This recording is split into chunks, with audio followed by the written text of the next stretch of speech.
This poem takes place in 2019 in my hometown of Virginia Beach, Virginia, and it's based on a true event.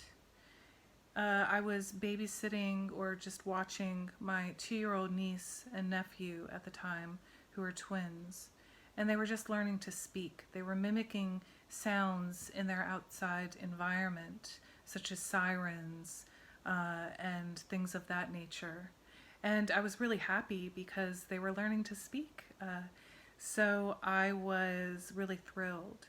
But at the time, what we didn't know is that the deadliest mass shooting in the city's history was happening right down the street.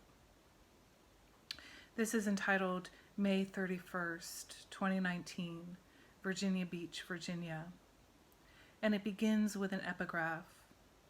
In the deadliest mass shooting in the city's history, a man armed with 2 semi-automatic pistols and a silencer walked into a public utilities building, killing 12 people and wounding 4 others.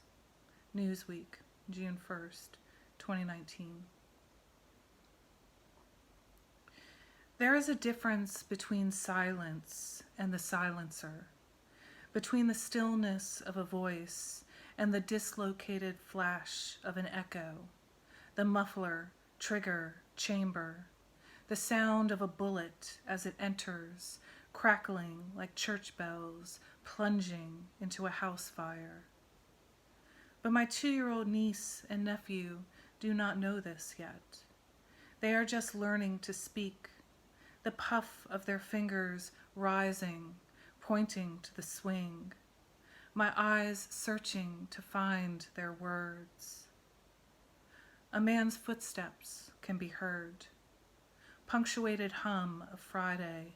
Some will say he was ordinary. Some will say it was a matter of time.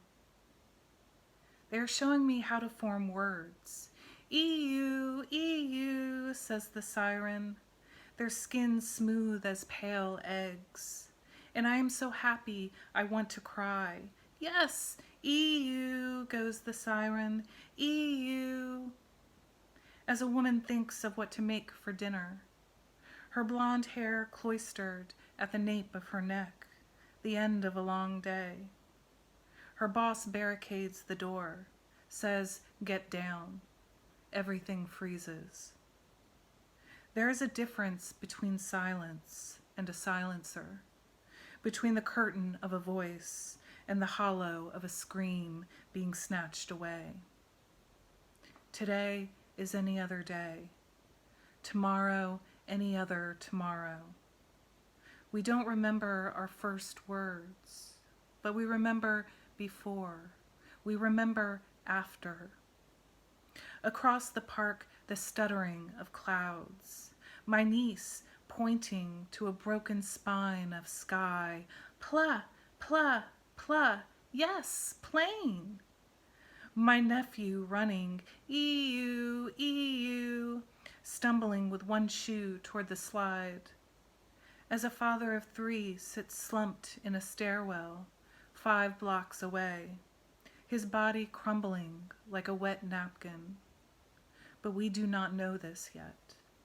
We only know the humdrum of sun straining toward summer, the sandbox not yet simmering.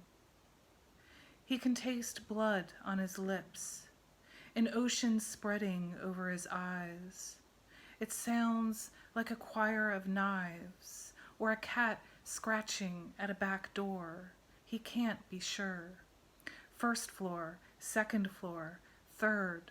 The gun rattles down the hall like a tin god on a live wire.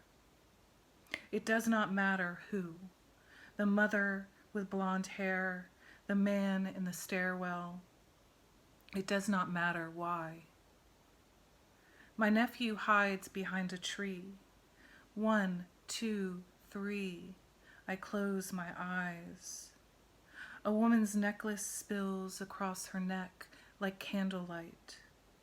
She is trying not to breathe. Ready or not, here I come. My nephew shrieks. Another chopper. Cha, cha, cha. They chant, craning their eyes. Pla, pla, na, na, sings my niece, the letter N not quite formed, escaping from her throat like a fogged window, as the first responders step over the bodies.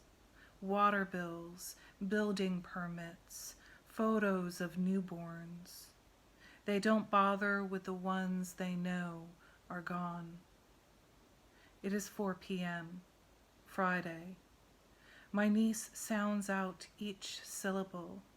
Pla, la, la, her tiny voice tugging at the wind, and I am so happy I could scream. EU, EU, goes the siren, vowels drifting from their mouths like burning leaves, lips struggling to find the right shapes, showing me so desperately how to speak, puckering the O's, climbing the E's, in a world where there is nothing left to say.